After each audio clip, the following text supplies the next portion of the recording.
Hello my dear बच्चास, welcome to my YouTube channel mentors den. आज की video में हम पार्ट 2 करने वाले हैं हमारे चैप्टर नंबर 4 साइंस क्लास 8 का, which is combustion and flame. इसका पार्ट 1 हम ऑलरेडी डिस्कस कर चुके हैं, which was very short video. Again this is also going to be a very short lecture and very easy lecture. आपको बहुत आसानी से समझ आ जाएगा। जिसने पार्ट 1 नहीं देखा है वो फटाफट से जाके देख लो, और जिसने देख लिया है वो मेरे साथ रिवाइज कर लो, because revision is very important. So let's get started.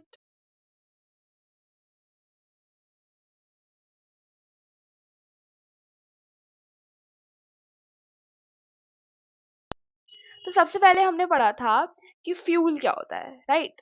जिसका हमने थोड़ा सा डिस्क्रिप्शन लिया था, ब्रीफ में पढ़ा था कि मैम फ्यूल वो होता है जो एनर्जी देता है, फ्यूल वो होता है जो जल जाता है, फलाना ढिमकाना, राइट? देन आगे हमने कुछ इन्फॉर्मेशन पढ़ी थी जिसमें हमने पेट्रोल, नेचुरल गैस, कोल, डीजल ऐसे फ्यूल के कुछ एग्जांपल्स डिस्कस करे थे, जिसमें हमने काउ डंग और वुड, चारकोल, ये कुछ हमने न्यू एग्जांपल्स बताए थे, और हमने डिफरेंशिएशन बताया था कैंडल फ्लेम और फ्यूल की फ्लेम का, राइट? नाउ मूविंग ऑन, हमने कंबशन के बारे में पढ़ा था, which is the first half of this chapter, जिसमें हमने पढ़ा था कि कोई भी चीज जो जल रही है और हीट प्रोड्यूस कर रही है, ऑक्सीजन के साथ रिएक्ट करके जल रही है और हीट प्रोड्यूस कर रही है, वो क्या है? वो कंबशन कर रही है। और जो सब्सटेंस कंबशन कर सकता है उसको हम कंबस्टिबल सब्सटेंस बोलते हैं, और फ्यूल को भी हम कंबस्टिबल बोलते हैं। जिसमें हमने आगे अगेन फ्यू एग्जांपल्स देखे थे और हमने बात करी थी कौन लाइट प्रोड्यूस करता है, कौन लाइट प्रोड्यूस नहीं करता है जलते टाइम। फिर हमने बताया था कि फूड भी एक फ्यूल होता है। हमने कुछ एक्टिविटीज डिस्कस करी थी जिसमें हमें ये पता चला था कि ऑक्सीजन के बिना कुछ नहीं जल सकता। Fire, flame, nothing can exist without oxygen, क्योंकि ऑक्सीजन ही कंबशन करवाता है। फिर हमने पढ़ा था कि हम फायर एक्सटिंग्विश कैसे करते हैं, जिसमें हमने जो बहुत ही इजी एग्जांपल था वो तो हमारा ब्लैंकेट का, कि किसी इंसान को फायर लग जाए, आग लग जाए, तो हम ऑक्सीजन का सप्लाई कट करने के लिए उसको ब्लैंकेट में रैप कर देते हैं। और हमने ये बात करी थी कि सबका अलग अलग टेम्परेचर होता है जिस पे वो फायर कैच करते हैं, और उस टेम्परेचर को हम इग्निशन टेम्परेचर बोलते हैं। Then we read some other things about कि फायर कैसे कैच होती है, और केरोसिन कितनी जल्दी कैच कर लेता है क्योंकि उसका इग्निशन टेम्परेचर लो होता है, और हम केरोसिन को संभाल के रखते हैं। और वो सब्सटेंसेस जो फायर कैच कर लेते हैं उन्हें इनफ्लेमेबल कहते हैं। और हमने इसके भी कुछ एग्जांपल्स पढ़े थे, लाइक एलपीजी, पेट्रोल, अल्कोहल, ये सब चीजें। और हमने ये पढ़ा था कि पानी नहीं जलता है, राइट? क्योंकि पानी का इग्निशन टेम्परेचर बहुत ज्यादा है, और पानी में क्योंकि ऑक्सीजन की कमी होती है, ऑक्सीजन कम होता है पानी में, तो उसको हम as a fire extinguisher use करते हैं। जो फायर ब्रिगेड वाले भैया आते हैं वो अपनी बड़े से ट्रक में बहुत सारा पानी लेकर आते हैं और वो डालते हैं। अब हम इसके आगे पढ़ने वाले हैं। तो हमने फ्यूल के बारे में पढ़ लिया कि फ्यूल एक वो सब्सटेंस है जो बर्न होता है एनर्जी प्रोड्यूस करने के लिए। टिपिकली वो एनर्जी जो है हमारी हीट और लाइट की फॉर्म में प्रोड्यूस होती है। कंबशन एक वो प्रोसेस है जिसमें ऑक्सीजन के साथ कोई केमिकल प्रोसेस होता है, रिएक्शन होता है और हीट निकलती है। कंबस्टिबल सब्सटेंस वो है जो हीट प्रोड्यूस कंबशन कर सकते हैं, हीट प्रोड्यूस कर सकते हैं। और इनफ्लेमेबल भी हमें पता है, जो लो इग्निशन टेम्परेचर पर फायर कैच कर ले वो इनफ्लेमेबल सब्सटेंसेस होते हैं। नाउ फायर एक्सटिंग्विशर, कुछ एसेंशियल रिक्वायरमेंट्स जो हमने अभी डिस्कस भी करी हैं दोबारा, कि हमें भाई फायर जलाने के लिए चाहिए एयर, ऑक्सीजन, राइट? एयर में क्या होता है? ऑक्सीजन। देन हमें फ्यूल चाहिए, जिससे आग लगाएंगे, वो फ्यूल भी तो चाहिए ना, तेल कुछ तो डालना पड़ेगा। फिर हमें हीट जो प्रोड्यूस होती है, to raise the temperature of the fuel beyond ignition temperature, उसको इग्निशन टेम्परेचर तक लेके जाने के लिए हमें उसको हीट देनी पड़ती है। अब मैं कहूँ आपको पेपर जलाना है, आप उस पर तेल डाल दोगे, मैं कह रही हूँ आपने तेल डाल दिया, क्या वो जल जाएगा? नहीं मैम, हमें एक माचिस उसके पास लानी पड़ेगी, क्योंकि उसको इग्निशन टेम्परेचर तक पहुंचाना है, उसको हीट देनी पड़ेगी। Now we can control fire by removing one or more of this requirements. अब मैंने आपको कहा बच्चा, आग लगाने के लिए ना 3 चीजें चाहिए। अगर आप इनमें से कोई एक भी हटा दोगे तो आग लग पाएगी? No ma'am.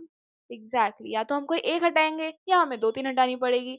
फॉर एग्जाम्पल हम चाय बनाते हैं, चाय बनाने के लिए मैम हमें चाहिए चाय पत्ती, दूध, चीनी, सौंफ अगर कोई डाले तो, या इलायची वगैरह, और पानी। मैं कहूँ क्या आप कोई एक सब्सटेंस हटा के चाय को बनना रोक सकते हो? हाँ मैम, हम चाय बनने से कंट्रोल कर सकते हैं। हम दूध हटा देंगे, चाय नहीं बनेगी। सही बात है। तो मैं कहा चाय पत्ती हटा दें, हाँ मैम चाय पत्ती हटा दो तो भी नहीं बनेगी। अगर चीनी हटा दूं? मैम बन जाएगी चाहे तो, पर उतनी टेस्टी नहीं बनेगी। तो ऐसे ही मैं कहूँ कि कुछ सब्सटेंस ऐसे हैं जिनमें फ्यूल की जरूरत नहीं होती। पेपर में आपको कोई फ्यूल की जरूरत नहीं है, तो हमें एक या एक से ज्यादा चीजें हटा के, जो रिक्वायरमेंट्स है वो हटा के हम फायर को कंट्रोल कर सकते हैं। तो फायर एक्सटिंग्विशर की जो जॉब है वो यही है कि उसको ऑक्सीजन काटना है, क्योंकि ऑक्सीजन तो चाहे फ्यूल चाहिए हो ना चाहिए हो, हीट केरोसिन को जैसे ज्यादा नहीं चाहिए होती, हीट चाहिए हो ना चाहिए हो, पर ऑक्सीजन के बिना तो नहीं जल सकती भाई आग, चाहे कुछ हो जाए। मेन इंग्रेडिएंट है ये, ठीक है, लाइक चाय पत्ती मेन इंग्रेडिएंट, इसके बिना तो चाय बन ही नहीं सकती। तो हम ऑक्सीजन को हटाते हैं या फिर टेम्परेचर कम करते हैं उसका, ठीक है, या फिर दोनों चीजें करते हैं। In most of the cases we can not eliminate the fuel, fuel हम नहीं हटा पाते हैं, राइट। फॉर इंस्टेंस आप सोचो अगर एक बिल्डिंग में आग लग गई है, तो पूरी बिल्डिंग जो है अब एक तरीके का फ्यूल बन चुकी है। ऐसा होता है ना, एक जगह आग लग जाए, अब वो जगह किसी दूसरी जगह को टच भी कर देगी तो वो अपने आप जल जाएगी। मैं आपको कह रही हूँ, मैंने एक पेपर में आग लगाई, अब एक दूसरा पेपर, उसको मैं मैच स्टिक्स के पास नहीं लेके जा रही, उसको मैंने बस उस पेपर के आसपास रख दिया है, तो क्या उस दूसरे पेपर में भी आग लग सकती है? लग सकती है, क्योंकि जब हमने एक चीज में आग लग गई है तो वो भी अब पूरी वो चीज जिसमें आग लग रही है वो भी एक फ्यूल की तरह एक्ट करना शुरू कर देता है, राइट। तो अब हम पूरी बिल्डिंग को तो नहीं हटा सकते ना कि बिल्डिंग ही उड़ा दो भाई इसमें आग लग गई है। तो क्या करेंगे हम? बाकी दो चीजें करने की कोशिश करेंगे, या तो टेम्परेचर को इग्निशन टेम्परेचर से हटाएंगे, या फिर हम ऑक्सीजन का सप्लाई काटेंगे। The most common fire extinguisher is water. भाई साहब अभी हमने इतनी बात कर ली, पानी में आग नहीं लगती, पानी का इग्निशन टेम्परेचर बहुत ज्यादा है, ये है वो है, तो हम सबसे इम्पोर्टेंट और सबसे जरूरी, सबसे इजीली रेडीली अवेलेबल क्या है हमारे पास? पानी। तो हम पानी यूज कर देंगे। पर पानी जो है ना बच्चा, उसकी एक डिसएडवांटेज है, इसको आप सिर्फ वुड में यानी लकड़ में और अपने पेपर में, इनमें यूज कर सकते हो। अगर आपके किसी इलेक्ट्रिकल इक्विपमेंट की वजह से आग लगी हो, तो आपको पता है, आपको हमेशा बोला जाता है ना कि इलेक्ट्रिसिटी के पास नहीं जाना अगर हाथ गीले है तो, है ना। स्विच बोर्ड के अंदर हाथ नहीं देना, क्यों? क्योंकि जो पानी होता है ना वो गुड कंडक्टर होता है इलेक्ट्रिसिटी का, यानी कि वो इलेक्ट्रिसिटी को कैच कर सकता है, वो इलेक्ट्रिसिटी को प्रोड्यूस करवा सकता है। तो अगर हम पानी डाल देंगे तो आग बढ़ जाएगी। तो हम कभी भी अगर इलेक्ट्रिसिटी से आग लगी है तो वहां पानी नहीं डाल सकते।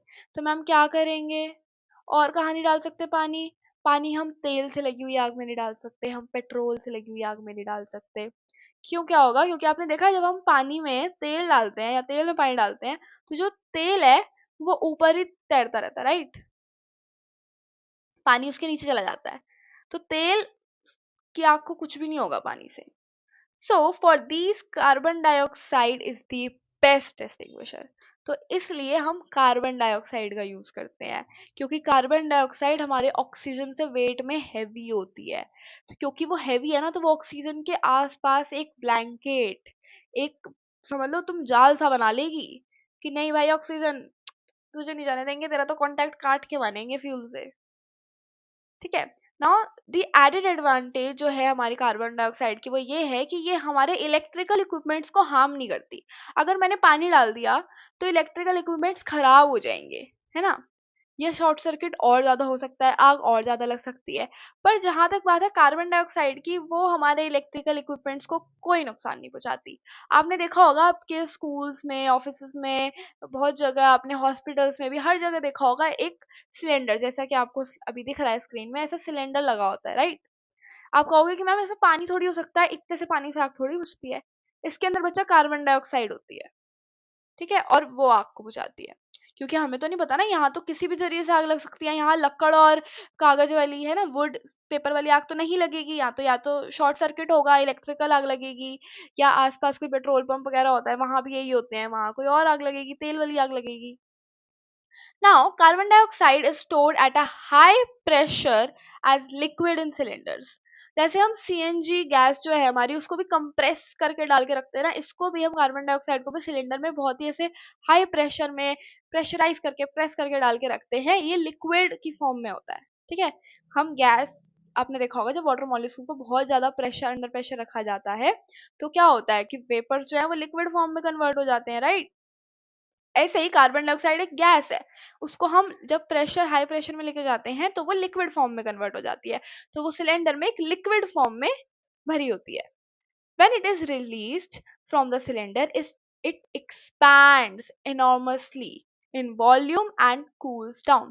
तो जब ये सिलेंडर से निकलती है तो ये पानी के फॉर्म में नहीं निकलती, ये ऐसे निकलती है ना, तो ये ऐसे फैल जाते हैं सारे मॉलिक्यूल्स इसके उनको, क्योंकि वो हाई प्रेशर में नीचे अंदर ना दबे हुए थे कि जान दो हमें जान दो। जैसे उनको हमने जान दिया तो ऐसे फुल एकदम खुले शरीर की तरह फैल जाते हैं इधर उधर, है ना। जैसे आपको भी घर में बंद कर रखा था लॉकडाउन में, फिर कहा जाओ निकलो, तो आपको हर जगह घूमना है, हर जगह जाना है, ऐसी।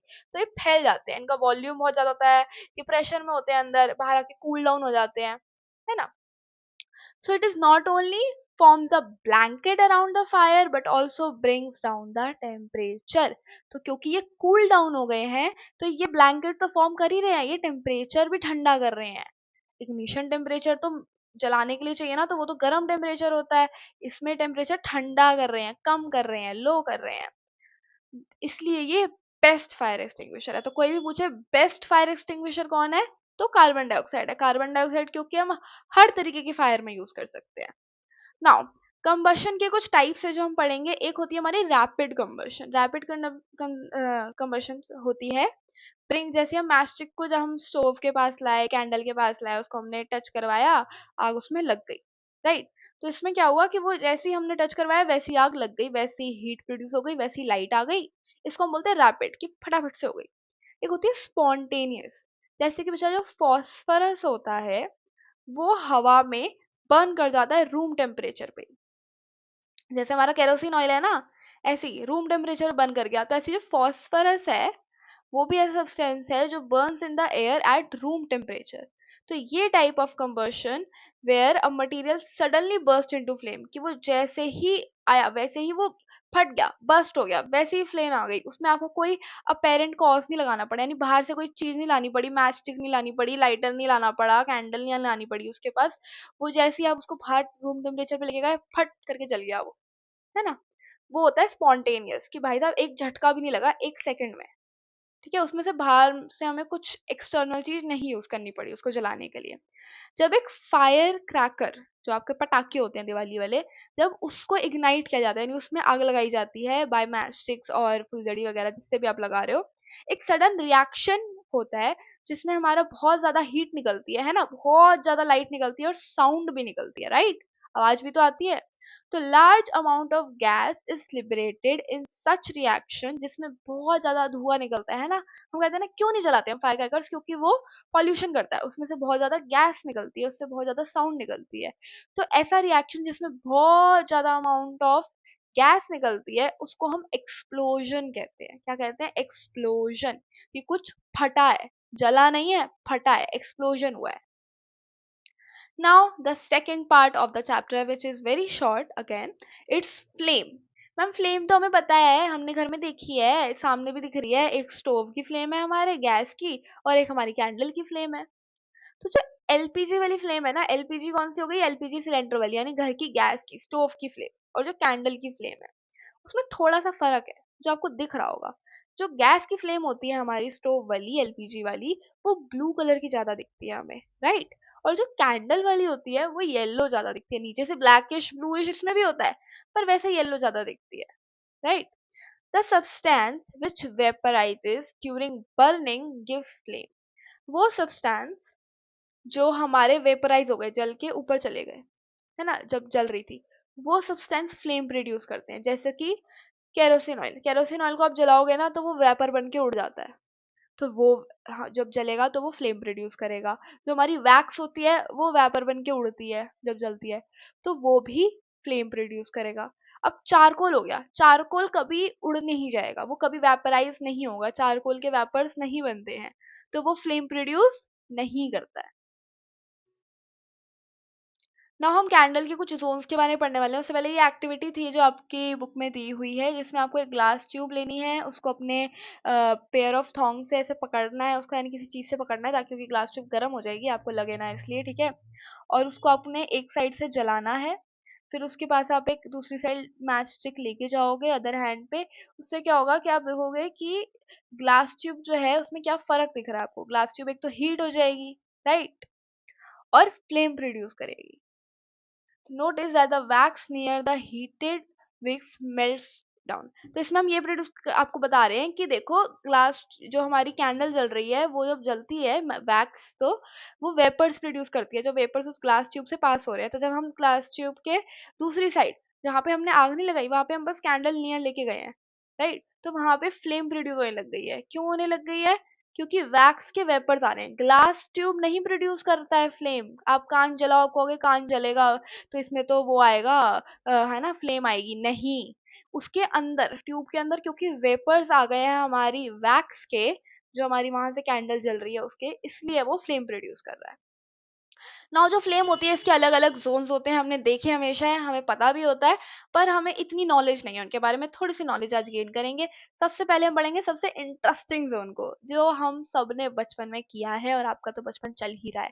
कैंडल में उंगली किस किस ने डाली है कि देखो उंगली डाल डाल के मेरी उंगली तो नहीं जल रही, मेरी उंगली तो नहीं जल रही, मुझे तो नहीं गर्म लग रहा, मैं तो मैजिक कर लेता हूँ, मैं तो उंगली निकाल लेता हूँ कैंडल के बीच में से। होता क्या है, जो कैंडल का नीचे वाला हिस्सा होता है ना, जो फ्लेम का नीचे वाला हिस्सा होता है, जो डार्क जोन कहलाता है, उसमें जो हमारे वेपर्स होते हैं कैंडल के, वहां पे विक विक जो कैंडल की ऊपर चोंच नहीं निकली होती जिसपे आग लगती है, उसके अराउंड जो है हमारे वेपर्स कलेक्ट हो जाते हैं। ठीक है, it is the zone of no combustion, क्योंकि यहाँ पे कोई कंबशन नहीं होती। यहाँ पे जो वेपर्स है ना वो ऑक्सीजन के कांटेक्ट में नहीं आ पाते। देखो, यहाँ से वेपर्स मेल्ट हो रहे हैं, ऊपर की तरफ जा रहे हैं, राइट, तो यहाँ वेपर ऊपर जाके लाइट प्रोड्यूस हो रही है, जो हो रहा है हो रहा है।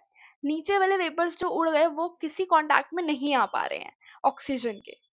तो यहाँ पे सबसे कम गर्म होता है, बिल्कुल ठंडा होता है ये वाला। यहाँ से आप उंगली इसलिए पास ऑन कर लेते हो। मैजिक वैजिक कोई नहीं है, ये बता दूं मैं आपको। आपको लग रहा हो हमारे में अंदर तो सुपर पावर्स है मैम, हम नहीं जलते। ऊपर वाली साइड उंगली करोगे जल जाओगे, पर करना नहीं है। The brightest zone is luminous zone. It has limited supply of oxygen. इसमें limited supply of oxygen होता है। जो हमारा सबसे ज्यादा चमक के आ रहा होता है जोन, इसमें वेपर्स जो होते हैं वो उड़ के ऊपर पहुंच चुके होते हैं, थोड़ा थोड़ा ऑक्सीजन भी मिल गया होता है उन्हें, तो अब वो बिल्कुल जल रहे होते हैं, फ्लेम प्रोड्यूस कर रहे होते हैं। इस जोन में हम कहते हैं कि इनकम्प्लीट कंबशन हुआ है, क्योंकि इसमें ढंग से ऑक्सीजन नहीं है। ऑक्सीजन है पर बहुत ज्यादा नहीं है। ठीक है, सो मॉडरेटली हॉट जोन होता है ये, moderately hot zone. Then the outer most zone, जो सबसे ऊपर वाला जोन है, जहां आपको बिल्कुल दिख रहा होगा जो येलो कलर से है, राइट, वो वाला जो जोन है वो है नॉन ल्यूमिनस जोन। हमारा ऑलमोस्ट इनविजिबल होता है, इसमें हमें सफिशिएंट ऑक्सीजन मिलती है, इसमें हमारा कंबशन भी कंप्लीट हो जाता है, हीट भी जनरेट हो जाती है बाकी किसी भी जोन से ज्यादा। ठीक है, और ये हॉटेस्ट जोन कहलाता है। क्या कहलाता है? Hottest zone. इसमें हीट ज्यादा होती है, लाइट कम होती है। मतलब अगर आप नीचे वाले देखो, सबसे नीचे हमारा डार्क जोन, जहाँ पे ठंडा पड़ा है मैम, इतना कोई ठंडा नहीं है, लीस्ट हॉट है ये। ठीक है, यहाँ पे वेपर्स होते जरूर हैं जो कैंडल की विक के अराउंड कलेक्ट हो जाते हैं, पर वो जल नहीं रहे होते, ऑक्सीजन का सप्लाई नहीं होता यहाँ पे, इसलिए थोड़ा कूल होता है, राइट। कूल नहीं लिखेंगे हम, लीस्ट हॉट लिख के आएंगे पेपर में। देन ऊपर वाला जोन सबसे ज्यादा चमक रहा होता है, ब्राइट होता है, ल्यूमिनस जोन है। यहाँ पे ऑक्सीजन लिमिटेड अमाउंट में आता है, तो वेपर्स जो है वो थोड़े बहुत इग्नाइट हो जाते हैं, यानी जल रहे होते हैं। तो इसमें इनकम्प्लीट कंबशन होता है, यानी कंबशन हो रहा है पर लाइट प्रोड्यूस हो रही है, जल भी रहा है, पर इतनी ज्यादा अमाउंट में ना हीट प्रोड्यूस नहीं हो रही। तो जब तक हीट ढंग से प्रोड्यूस नहीं होगी तो उसको हम कंप्लीट कंबशन नहीं कह पाएंगे। तो ये मॉडरेटली हॉट होता है, कि कुछ मीडियम मीडियम हॉट होता है, इसे सहन तो हो जाता है, देखो, है ना। देन आता है उससे ऊपर वाला जोन, जहाँ पे लाइट भले कम हो पर हीट बहुत ज्यादा होती है, जो आपको दिख रहा है हमारे येलो कलर से, है ना, बिल्कुल दिख रहा है कि ये तो तप रहा है भाई कुछ, है ना। ये बहुत गर्म होता है, क्योंकि यहाँ पे ऑक्सीजन ढंग से मिल रही है, कंबशन कंप्लीट हो रहा है, तो ये हॉटेस्ट जोन है। देन हमारा एक ब्लू जोन भी आता है, जो बिल्कुल फ्लेम के बेस में, बिल्कुल ही बेस में मिलता है। यहाँ पे कार्बन डाइऑक्साइड फॉर्म होती है। ठीक है, तो बीच में हल्का हल्का जो ब्लू होता है, that is that is blue zone, जहाँ पे हमारी कार्बन डाइऑक्साइड फॉर्म हो रही है। आगे समझ कि फ्लेम होती है, उसके 4 जोन होते हैं। डार्क जोन, लीस्ट हॉट, जहाँ पे ऑक्सीजन ढंग से नहीं पहुंच पा रहा है, नो कंबशन। देन हमारा brightest zone, luminous zone, moderately zone hot होता है, ये इनकम्प्लीट कंबशन होता है। Then outer most zone is the non luminous one, जहाँ पे हमारा हॉटेस्ट जोन है, कंबशन कंप्लीट हो गया है। और ब्लू जोन होता है, हमारी जो ब्लू हल्की सी लाइन आ रही होती है नीचे बेस पे, बिल्कुल ब्लू ब्लू हो रहा होता है, वहां पे कार्बन डाइऑक्साइड बन रही होती है। Now what is fuel? Ma'am ये तो पिछले चैप्टर में भी पढ़ लिया, इस चैप्टर में भी 2-3 बार पढ़ लिया, एक बार और फटाफट से देख लेते हैं क्या है। A fuel is a substance that is burned to produce energy. Energy produce करता है, yes, typically in the form of heat और लाइट। एनर्जी प्रोड्यूस कर रहा है किसकी फॉर्म में? हीट और लाइट में। ये सॉलिड, लिक्विड, गैस तीन हो सकती है। सॉलिड में हमने एग्जांपल क्या क्या दिए थे? कोल, वुड, चारकोल। लिक्विड में पेट्रोल, डीजल, केरोसिन। गैस में LPG and CNG. Full form इनकी याद होनी चाहिए। A good fuel is one which is readily available. एक अच्छा, मैं आपको कहूँ बेटा गुड फ्यूल क्या है? एक अच्छा फ्यूल किसे कहेंगे? आप कहते हो मैम एक अच्छा स्टूडेंट जो होता है वो होता है जिसके मार्क्स अच्छे आ रहे हैं, जो क्लास में रिप्लाई दे देता है, जिसको सब समझ आ जाता है ना? तो एक गुड फ्यूल क्या है? मैम फ्यूल तो वो होता है जो जल जाता है ना? तो गुड फ्यूल वही होगा जो अवेलेबल है, जो हवा में जल जाता है ना? उसको कोई बहुत ज्यादा हीट नहीं देनी पड़ती, जो आराम से मिल भी जाए हमें, चीप भी हो, है ना, हम खरीद भी सके। ये ना हो कि भाई बहुत ही महंगा है हम तो खरीद ही नहीं सकते। It produces large amount of heat. Heat produce कर दे, कोई पीछे से अनडिजायरेबल सब्सटेंस ना छोड़े। ये नहीं कि हीट तो प्रोड्यूस कर रहा है, साथ साथ कुछ ना कुछ कचरा छोड़ता जा रहा है, ऐसा कुछ ना करे। जैसे अगर वुड जलाते हैं तो वो पीछे बहुत कुछ छोड़ देती है, राइट? वुड का चूरे चूरे रह जाता है, उसको हम एशेस कहते हैं, वो रह जाता है। ऐसा ना हो। There is probably no fuel that could be considered as a ideal fuel. तो ideal fuel जैसे मैं कहती हूँ ना, परफेक्ट इंसान कोई नहीं होता, हर किसी में कोई ना कोई कमी होती है, हर किसी में कोई ना कोई गलती होती है, कर जाता है इंसान, है ना? इंसान गलती का पुतला है, इंसान गलतियों का पुतला है। तो ऐसे ही फ्यूल जो होता है वो भी कोई परफेक्ट फ्यूल, आइडियल फ्यूल नहीं होता है, ठीक है? ना फ्यूल कैसे पता चलेगा कि कौन सा फ्यूल जल सकता है, कौन सा नहीं जल सकता? एफिशिएंसी यानी कौन सा फ्यूल कितना अच्छा है, ये कैसे पता लगाएंगे? सपोज करो कि आपको मैंने बोला कि आपको एक गिवन क्वांटिटी ऑफ वाटर में काऊ डंग को जलाना है, coal, LPG as fuel. Which fuel would you prefer? बताओ। अगर मैं आपको बोलूं कि आपको मैंने एक पानी दे दिया है, इसको आपको बॉईल करना है, पानी को बॉईल करना है, या तो आप काऊ डंग से कर सकते हो यानी गोबर के उपलों से कर सकते हो, आप कोल से कर सकते हो, या आप एलपीजी गैस से कर सकते हो। तो आप किससे करोगे? मैम पानी तो हम गैस पे उबालते हैं, जब बहुत जल्दी उबल जाता है, 1 मिनट में ही उबल जाता है, तो मैम एलपीजी यूज करेंगे, राइट? आपने भी यही सोचा? बताओ मुझे। The amount of heat energy produced on complete combustion of 1 kg of fuel is called calorific value. मैं बताती हूँ आपको क्या बात हुई यहाँ पे, कि आप कह रहे हो अमाउंट ऑफ हीट, कि अगर मैं कहूँ मैंने 1 kg 1 किलो फ्यूल जला दिया, उसमें मेरी समझ लो कुछ एक्स अमाउंट ऑफ, ऐसा समझ लो मैंने 1 kg फ्यूल जला दिया और मेरी कुछ 3000 जूल की हीट प्रोड्यूस हो गई, ठीक है? तो ये उसकी कैलोरीफिक वैल्यू है, ठीक है? अगर मैंने पेट्रोल 1 किलो पेट्रोल जलाया, उसमें 3000 हमारी जो है हीट प्रोड्यूस हुई है, फिर मैंने 1 किलो डीजल जलाया, उसमें 4000 हीट प्रोड्यूस हुई है, तो अच्छा फ्यूल कौन सा हुआ जिसमें हीट ज्यादा प्रोड्यूस हुई है? कौन सा था वो? डीजल। ये एक एग्जांपल दे रही हूँ मैं आपको समझाने के लिए। और कैलोरीफिक वैल्यू की जो यूनिट होती है, जैसे हर किसी की यूनिट होती है ना, आप जब कोई डिस्टेंस नापते हो तो आप सेंटीमीटर में नापते हो, मीटर में नापते हो, किलोमीटर में नापते हो, ये उनकी यूनिट है ना? वेट की यूनिट केजी, ग्राम, ये यूनिट है। ऐसी जो कैलोरीफिक वैल्यू की यूनिट होती है वो होती है किलो जूल पर, स्लैश लगा के या उसके नीचे लाइन खींच के, किलोग्राम, ठीक है? क्योंकि जो हीट है ना बेटा, उसकी यूनिट है किलो जूल, जो हीट है।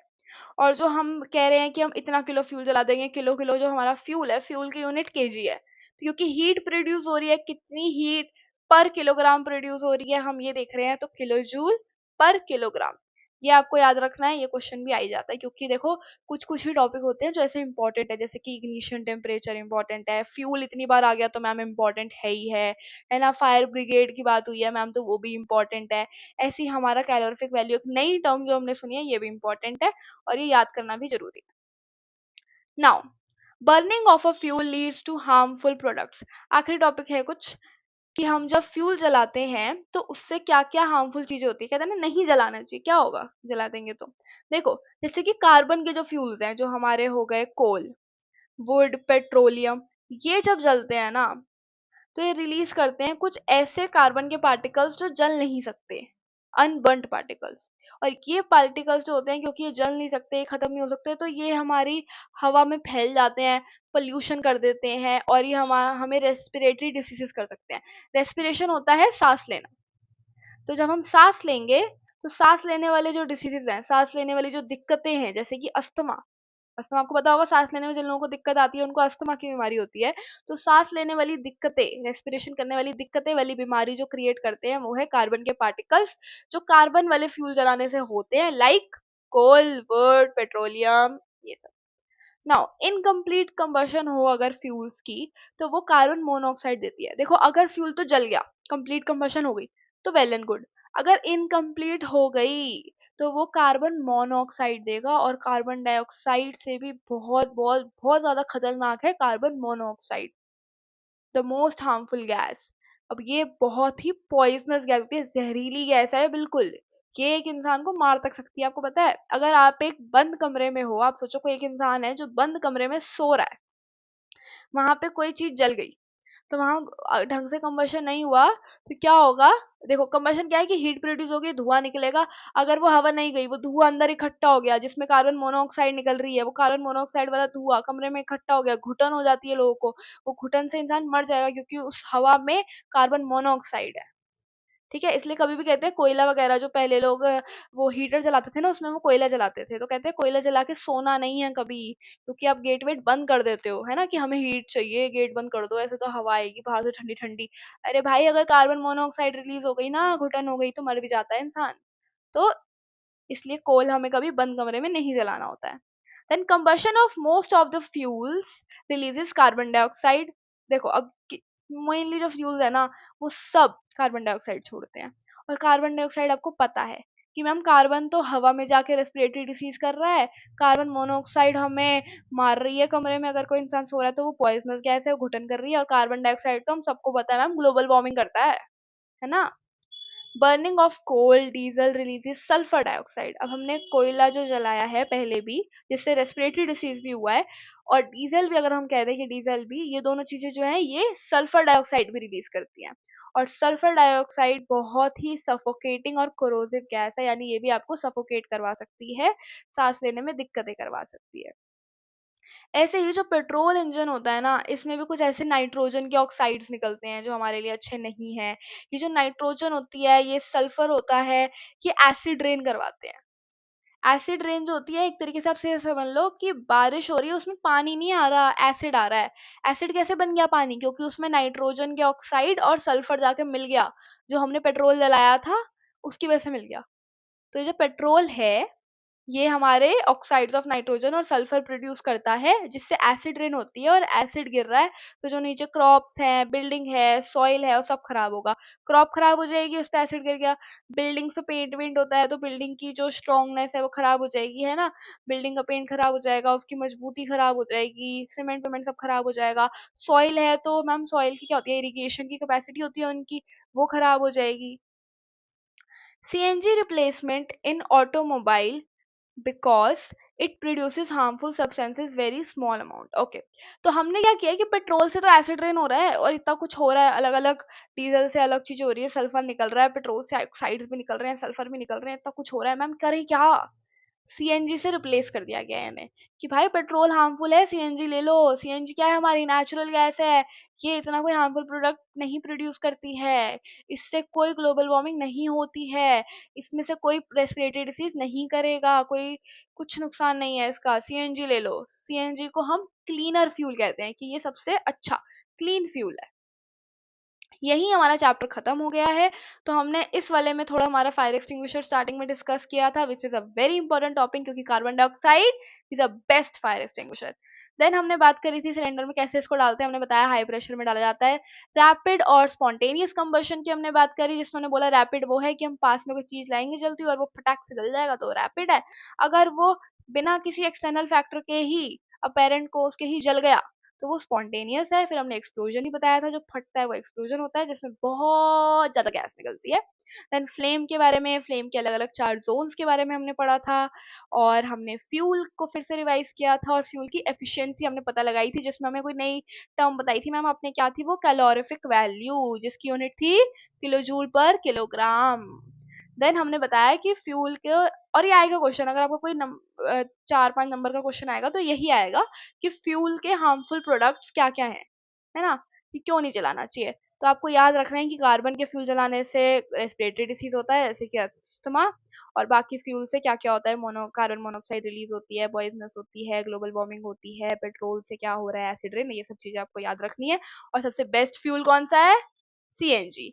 इसी के साथ ये चैप्टर खत्म हो चुका है। आई होप आपको पसंद आया हो, समझ आया हो, और अब आपका कोई टेस्ट, कोई एग्जाम, कोई क्वेश्चन ऐसा ना हो जो आपको ना आता हो।